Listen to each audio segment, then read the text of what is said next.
Pada part ke-42 diambil dari light novel bab 130 sampai dengan 131. Baiklah, jadi Taimyun menyingkirkan mereka berdua. Baik tuanku, saya sendiri yang mengkonfirmasinya. Apa yang harus saya lakukan? Jaga mereka. Taimyun masih tinggal di rumah musim panasnya di wilayah tengah Hubhester. Dia memecat semua pelayan yang mengurus rumah musim panas, meninggalkannya sendirian di rumah besar. Di atas meja di depannya ada teh merah yang biasa dinikmati Luna. Taimyun memegang cangkir teh dengan tangan halus saat pikirannya berkelana ke dalam pemikiran yang mendalam. Brice dan Kuzan, mereka tidak akan bertahan lama, karena identitas mereka diketahui oleh Tuan Muda Jin, anjing pemburu terbaik yang dia latih di Lunar Sacrifice. Penyihir bintang 8 dan ksatria bintang 8. Itu adalah kehilangan yang hebat dan melelahkan, tetapi Taimyun memutuskan dia bisa melatih anjing baru untuk dirinya sendiri. Yang saya butuhkan hanyalah waktu. Dengan indoktrinasi dan pelatihan, saya bisa membuat anjing pemburu kapanpun saya mau. Anak-anak itu akan ditangani oleh tim pembunuhan. Untuk saat ini, saya perlu mencari tahu bagaimana Tuan Muda Jin mengungkap fakta tentang saya. Dari menyelidiki nama Marius hingga bertemu Brice dan Kuzan, Taimyun tidak bisa menyimpulkan apa yang terjadi di antara dua peristiwa itu. 15 tahun yang lalu, dia menerima perintah dari orang itu dan mengutuk Jin ketika dia baru berusia 1 tahun. Untuk beberapa alasan, kutukan itu gagal. Namun, dia masih berpikir ekornya aman. Dia yakin tidak ada satupun saksi atau bukti yang tertinggal di TKP. Apakah informasi kastor kutukan terungkap? Herway, saya akan mencari tahu ketika saya bertemu Lady Luna dan Tuan Muda Jin. Luna yang lemah hati tidak bisa membunuhku. Memikirkan postulat mutlak, Taimyun mengangkat cangkir tehnya. Denting, begitu dia mulai mengatur pikirannya, pintu rumah terbuka, dan yang mendekatinya adalah duaran kandel tersebut. Selamat datang, Nyonya. Tuan Muda Jin, pengasuh. Keduanya perlahan berjalan menuju Taimyun. Seolah-olah dia tahu kita akan datang. Dia mungkin memiliki sesuatu di lengan bajunya. Jin merasa sedikit tidak nyaman. Taimyun menatap langsung ke arah Luna. Di sisi lain, Luna melihat ke tempat lain, berusaha menyembunyikan matanya yang memerah. Kemudian, dia menatap mata pengasuhnya. Saya hanya akan menanyakan ini secara langsung. Apakah Anda tahu Brice Marius dan Kuzan Marius? Aku tahu, Nyonya. Apa alasan untuk menjaga bawahan di belakangku? Dan mengapa bawahanmu bentrok dengan yang termuda? Sebelum Tagan Marius meninggal pada Jin, dia mengatakan beberapa hal aneh. Apa yang sedang terjadi? Luna berkali-kali mengingatkan dirinya untuk bertanya dengan tenang. Namun, suaranya yang terkejut bergetar. Kata-kata aneh apa yang dia tinggalkan? Bawahan saya bentrok dengan Tuan Muda Jin tidak atas perintah saya. Nyonya, apakah Anda datang ke sini berpikir bahwa saya bermaksud membunuh Tuan Muda Jin sejak awal? Bahkan jika kamu tidak memerintahkan mereka, bawahanmu menyerang Rankandel berdarah murni, putra bungsu. Dan, ada apa dengan sikapmu terhadapku? Jika Anda akan menghukum saya karena kejahatan itu, saya akan menerimanya dengan manis, Milady. Saya sangat khawatir setelah mendengar berita dari Kuzan dan Brice, jadi saya telah menunggu kedatangan Anda. Jawab ini dulu, kenapa kamu membesarkan pembunuh di belakangku? Tolong teruskan saya ke pengadilan klan. Kemudian saya akan bersaksi secara mendalam. Jin menggelengkan kepalanya. Tunggu, Taimyun. Saya tahu bahwa Anda memiliki sesuatu di lengan baju Anda, tetapi saya tidak bisa membiarkan Anda bertindak begitu tidak hormat terhadap saudara perempuan saya. Dan kau bilang kau tidak ada hubungannya dengan insiden itu? Anda mulai membunuh para korban Lunar Sacrifice segera setelah saya mulai menyelidiki nama Marius. Sepertinya ada kesalahpahaman, Tuan Muda Jin.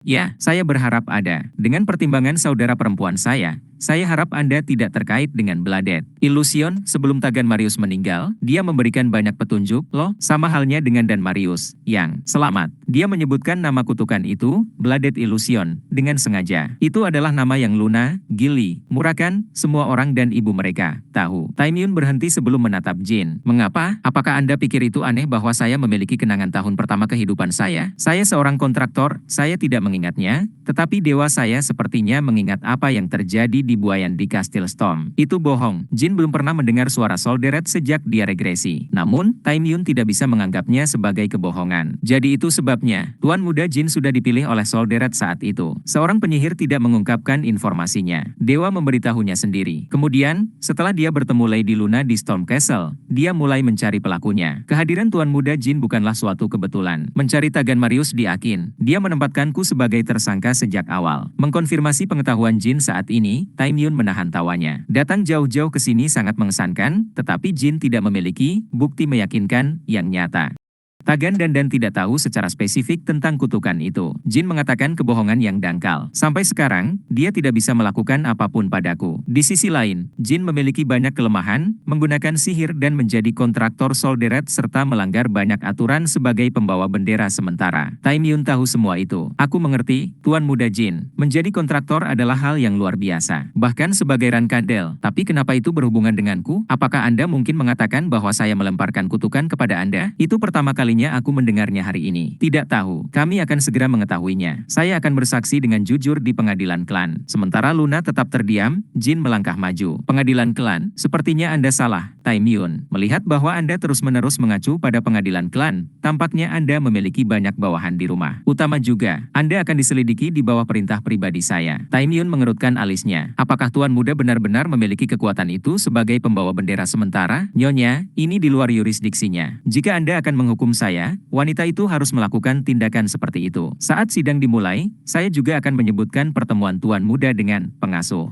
Luna menggigit bibirnya dan memelototi Time Yun. Iya, Nyonya, aku tidak tahu siapa kamu lagi. Dan tingkah lakumu saat ini, aku tidak mengerti sama sekali. Aku juga tidak bisa memahamimu, Nyonya. Memang benar bahwa bawahan saya secara kebetulan bertemu dengan Tuan Muda Jin. Tetapi bagaimana Anda bisa meragukan saya, orang yang telah melayani Anda sepanjang hidup Anda? Karena kamu membesarkan dan melatih para pembunuh itu, aku minta maaf karena menyembunyikan fakta itu darimu, Nyonya. Namun, membesarkan mereka adalah untuk membela diri. Apakah Anda tahu berapa banyak musuh yang Anda miliki di klan, Nyonya? Karena itu, saya diancam akan dibunuh setiap hari. Aku yakin kamu tidak akan tahu. Apa maksudmu? Beraninya mereka, di klan Rankandel, ketika pembawa bendera pertama membuka matanya lebar-lebar, beraninya mereka mencoba membunuhmu? Kamu benar-benar tidak tahu apa-apa, Nyonya. Jangan bermain-main denganku, dan katakan yang sebenarnya. Hatiku akan hancur. Nyonya, tolong lihat kembali masa lalu kita. Para pelayan di luar kamarmu selalu berganti setiap tahun. Selain aku, semua orang yang merawatmu berubah setiap tahun. Itu benar, pelayan yang melayani Rankandel darah murni sering diganti. Biasanya, kepala pelayan akan dipromosikan menjadi penjaga atau dipindahkan ke pekerjaan lain. Namun, dalam kasus Luna, pelayannya lebih sering berubah. Kenapa begitu? Itu akan menjadi, apakah Anda pernah menunjukkan minat pada mereka, Nyonya? Mungkin berpikir bahwa mereka baru saja diganti, Anda tidak pernah bertanya kepada saya tentang hal itu. Sepanjang jalan sampai Anda semua dewasa. Apa yang kamu coba katakan? Luna menggelengkan kepalanya bingung. Jin memegang tangannya yang gemetar dengan tenang. Dia tahu apa yang akan dikatakan Time Yun. Mereka semua terbunuh, Nyonya, oleh saudara-saudaramu. Sementara Anda tidak memberi mereka perhatian. Itu sebabnya mereka sering berubah. Mata Luna melebar. Nyonya, Anda diberkati dengan kekuatan yang paling maha kuasa, namun Anda hidup dengan begitu ceroboh. Anda gagal menyadari apa yang sedang dialami oleh orang-orang di bawah Anda. Semua orang di sekitar Anda, bahkan hanya karena berada di samping Anda, menanggung ancaman kematian. Kenapa? Kenapa kamu tidak memberitahuku ini sebelumnya? Karena kamu akan sedih dan tertekan. Adik Anda merugikan orang-orang di sekitar Anda daripada merugikan Anda secara langsung. Lagi pula, bukankah tidak mungkin bagi mereka untuk meletakkan satu jari pun padamu? Jangan mengatakan omong kosong yang tidak masuk akal. Jika kamu memberitahu saya sebelumnya, apakah saya tidak akan melakukan apa-apa? Apakah kamu tidak tahu apa-apa tentang saya? Bahkan jika saya mengetahui hal-hal ini, kamu pikir saya tidak akan melakukan apa-apa? Aku tidak memberitahumu karena aku tahu Anda yang terbaik dari semua orang. Omong kosong. Rumah bergetar saat Luna berteriak. Cangkir teh di depan Time Yun berdenting di atas meja. Isinya membentuk pusaran air. Nyonya, bisakah kamu dapat menebas saudara-saudaramu yang membunuh pelayanmu? Mengetahui bahwa Anda memiliki kekuatan untuk dengan mudah membunuh atau mendominasi saudara Anda untuk mengambil tahta, namun terlalu takut untuk melakukannya, bukan? Luna menghentikan langkahnya. Tolong jawab saya, Nyonya. Bagaimana Anda akan membalas dendam? Apakah Anda akan membunuh saudara Anda demi rakyat Anda? Tidakkah kamu akan mengamuk dalam kesakitan dan penderitaan? Saya, mungkin hatimu akan hancur. Oh, betapa lembutnya hatimu. Saya akan tahu yang terbaik. Apakah Anda dapat mengambil kesedihan para pelayan yang sekarat dari saya? Time Yun memegang cangkir tehnya yang berdenting dan membuat senyum pahit. Berjuang untuk tahta Rankandel adalah perang yang menjijikkan.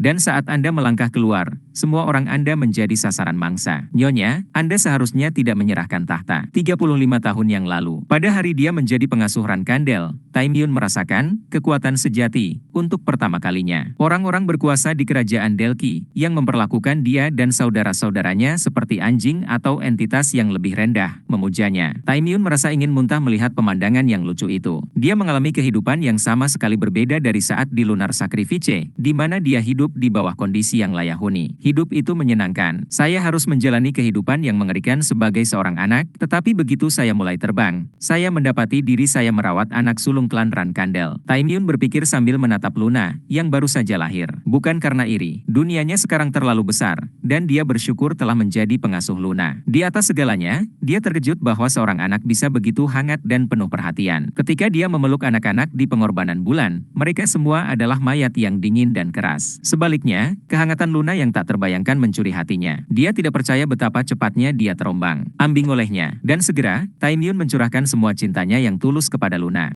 Ya, dia agak manis. 1 tahun, 2 tahun, 3 tahun, 5. Taimyun sangat bangga saat melihat Luna tumbuh setiap hari. Namun, Rankandel berdarah murni lainnya lahir setiap tahun. Pesaing Luna, Chiron dan Rosa berharap mereka bisa bersaing satu sama lain. Itu membuat Taimyun putus asa. Tidak akan ada masalah. Seperti yang dikatakan Patriark bahwa Lady Luna adalah satu-satunya yang sepenuhnya mewarisi kekuatannya, Milady pada akhirnya akan menjadi orang yang menggantikannya. Seperti yang diharapkan Taimyun, Luna mendapatkan perhatian bahkan sebelum dia pergi ke Kastil Storm dan memasuki pelatihan ketika dia kembali ke rumah utama. Semua harapan dan antisipasi pergi kepadanya. Hari ini, aku bertarung dengan seluruh kelas pemula dan menang. Nani, Luntia dan Joshua tidak memiliki peluang melawanku bahkan jika mereka menyerang bersama. Selamat, Nyonya. Apakah Anda harus tetap? Tapi aku tidak enak badan. Aku hanya suka pedang. Tidak, kompetisi. Ketika mereka melawan saya, mereka semua menjadi depresi, jadi saya merasa seperti sengaja kalah dari mereka. Pada saat itu, Taimyun mengira kata-kata itu disebabkan oleh kemurnian hati seorang anak. Meskipun itu akan menjadi kejahatan di Rankandel, dia ingin mengambil Luna dari metode pelatihan kejam Rankandel. Namun, dia juga tidak ingin mendidiknya seperti anak-anak pengorbanan bulan. Namun Taimyun mengkonfirmasi kepribadian Luna ketika dia berusia 13 tahun. Jangan berani-berani melihatku, Joshua. Ini tidak akan berakhir di sini lain kali. Luntia, jangan duduk di meja yang sama denganku. Sebelum aku membunuhmu, kamu menyerang dengan skill itu, Anda bahkan tidak akan menggaruk bayangan saya. Kehangatannya menghilang, dan dia mulai mendominasi klan Rankandel. Tetap saja, itu hanya menunjukkan masa remajanya. Bosan dengan provokasi klan, Luna jatuh ke masa remaja yang kelam. Namun Chiron, Rosa, dan Taimyun semua berpikir bahwa itu adalah dirinya yang sebenarnya dan merasa puas. Taimyun secara khusus mendorong Luna untuk menjadi penguasa Rankandel dan ingin menghapus semua kenangan kepeduliannya. Melihat kemungkinan dia menjadi pengasuh ibu pemimpin masa depan, Taimyun ingin menggunakan kekuatan itu untuk membalas dendam pada dunia. Taimyun tidak pernah melupakan pelecehan yang dia alami selama lebih dari 20 tahun saat berada di kerajaan Delki. Ketika wanita itu menjadi ibu pemimpin, saya akan menghapus bangsawan Delki dari muka planet ini. Jika Luna tumbuh pada tingkat itu mudah dilakukan. Dia menghancurkan penyihir Zipfel tingkat tinggi di Bailes kali ini. Selamat, Nyonya. Setelah menjadi pembawa bendera, ini adalah misi sukses Anda yang ke-37 berturut-turut. Anda telah menciptakan kesenjangan yang cukup besar antara Anda dan saudara Anda. Sang Patriark sangat senang. Nani, mungkin terlihat aneh, tapi aku sangat lelah. Aku hanya ingin dibiarkan sendiri, jauh dari ayah, ibu, dan saudara-saudaraku. Maaf, maksud kamu apa, Nona? Apakah ada yang salah? Anda berada di pihak saya, kan? Apapun jalan yang saya pilih, apapun posisi saya, tentu saja, aku akan selalu berada di sisimu. Aku tidak akan menjadi penguasa klan bodoh ini. Pada usia 19, masa remajanya berakhir, dan tidak sekalipun Taimyun melihat Luna menarik kembali kata-katanya. Apakah Anda serius, Nyonya? Tolong pikirkan ini, Nona. Anda memiliki bakat terbesar setelah Patriark. Apakah Anda akan membiarkan itu sia-sia? Jika bukan Anda, siapa lagi yang akan memimpin klan? Salah satu saudara kandung lainnya akan menggantikan saya. Saya pikir Dipus dan Mary baik. Ayah, ibu, dan para tetua akan marah. Aku hanya membutuhkanmu untuk berada di sisiku. Oh, tapi saudara-saudaraku akan menyukainya, Nyonya. Dan aku tidak berencana menyia-nyiakan bakatku. Aku akan menjadi lebih kuat. Sementara saudaraku bertarung dan berdarah, aku akan menjadi pedang terkuat yang menjaga klan, dan menunjukkan kepada mereka bahwa aku berada di level yang berbeda. Lebih dari itu, saya perlu merasa lebih baik. Ingin pergi melihat adik bungsu saya. Anehnya, aku merasa lebih baik setiap kali aku pergi menemuinya. Mungkin karena dia bayi. Bahkan jika kita pergi, kita hanya bisa melihatnya tidur dari jauh. Apakah Anda benar-benar menyukainya? Ya, saya merasa terhibur. Aku sedikit sensitif, kau tahu. Aku bisa merasakan suara seseorang yang sedang tidur di udara. Oh, dan alangkah baiknya jika aku bisa memeluknya. Hari itu, Luna mendapat mimpi baru, dan mimpi Taimyun hancur. Luna segera melepaskan kesempatannya untuk merebut tahta. Dan saat dia melakukan perjalanan dan menghancurkan dunia, dia mendapatkan nama Paus Putih, makhluk legendaris dalam mitos. Kalau begitu, apakah aku pemancing yang mengintai di dekat Paus besar? Kekecewaan. Dia merasa bahwa dia harus merasakan emosi seperti itu terhadap wanita itu. Taimyun menghabiskan hari-harinya dalam konflik internal. Bersamaan dengan itu, setelah menyadari pengunduran diri Luna, kakak beradik itu memulai perburuan mereka. Tidak ada indikasi yang jelas tentang apa yang mendorong mereka untuk melakukannya. Mungkin saja mereka didorong oleh kebencian mereka yang berapi-api terhadap Luna, tembok yang tidak bisa mereka atasi, atau hanya memanfaatkan fakta bahwa dia tidak akan pernah membunuh mereka. Atau mungkin karena perang peringkat Rankandel memang seperti itu. Mereka memukul, mendorong, dan membunuh pelayan tertua. Kehendak saudara kandung pada orang-orang lebih buruk daripada pengalaman Taimyun dengan pertarungan malam pengorbanan bulan. Jangan beritahu Milady, dia tidak akan bisa menanggungnya. Aku pengasuhnya, bagaimana mungkin dia tidak tahu ini sedang terjadi? Apakah dia mengabaikannya begitu saja? Jika dia tidak kehilangan tahta, apakah ini akan terjadi? Untuk bertahan hidup, Taimyun memelihara anjing pemburu. Dalam benaknya, tidak ada cukup ruang untuk memikirkan balas dendamnya terhadap keluarga kerajaan Delki. Situasinya terlalu gila. Haruskah aku memberitahunya sekarang? Anjing pemburu ini terlalu lambat. Pada tingkat ini, saya tidak akan bertahan. Lady Luna tidak akan menerima kematianku dengan baik. Seperti yang diharapkan, tidak butuh waktu lama sebelum Taimyun ditangkap. Sementara Luna meninggalkan rumah utama untuk berlatih, para ksatria penjaga Rankandel menyeret Taimyun ke penjara bawah tanah dan menahannya di sana. Taimyun Marius, pembunuh terbesar dan kepala pengorbanan bulan. Bagaimana kamu ingin berbagi keterampilan itu dengan saya? Saya akan memberikan apapun yang kamu inginkan. Aku tidak punya pikiran untuk mengkhianati Milady. Tolong bunuh aku sebagai gantinya. Mengatakan kata-kata tak berperasaan seperti itu sambil menahan senyum. Aku bisa melihat kemarahan dan kebahagiaan di dalam dirimu.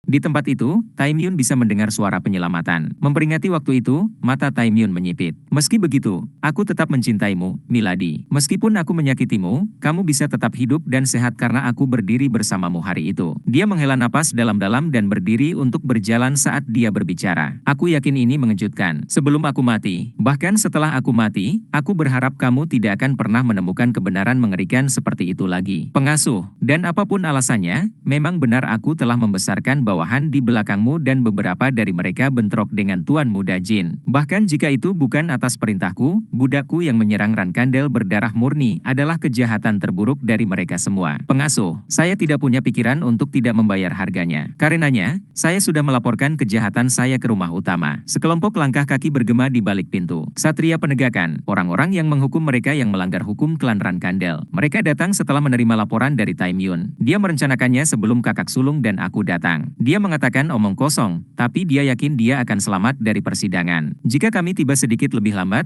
maka kami tidak akan memiliki kesempatan untuk menanyainya. Sementara Jin menghitung bagaimana harus bereaksi, Luna bahkan berjuang untuk berdiri dengan kaki gemetar. Taimyun berhenti di depan Luna sebelum berbicara. Jika memungkinkan, daripada mereka, saya ingin Anda membawa saya ke rumah utama, Nyonya. Bahkan jika aku mati, aku ingin itu ada di tanganmu. Nani, jangan pergi, jangan tinggalkan aku. Mari kita bicara sedikit lagi. Ya, saya sudah melakukan kejahatan. Jika saya membalas laporan diri saya, maka saya akan melakukan kejahatan lain yang tidak dapat dicuci. Jangan pergi, silahkan, berhenti saja. Aku akan mengusir mereka. Aku harus pergi, Nyonya. Taimyun kemudian melanjutkan berjalan dan melewati Luna. Luna tidak menoleh untuk menatapnya dan menahan air matanya. Jin meletakkan tangannya di bahu Taimyun. Taimyun Marius. Ya, Tuan Muda, aku tidak tahu siapa yang mendukungmu dari belakang, tapi tidak banyak yang akan menyelamatkanmu di pengadilan klan. Sepertinya kamu masih mencurigaiku. Tidak, itu bukan lagi spekulasi belaka. Itu sudah dikonfirmasi. Melihat tindakan Anda sangat terkait dengan upaya mengutuk itu. Apapun yang Tuan Muda pikirkan, itu adalah sesuatu yang harus diputuskan oleh klan. Saya akan memberi kamu beberapa kata-kata bijak.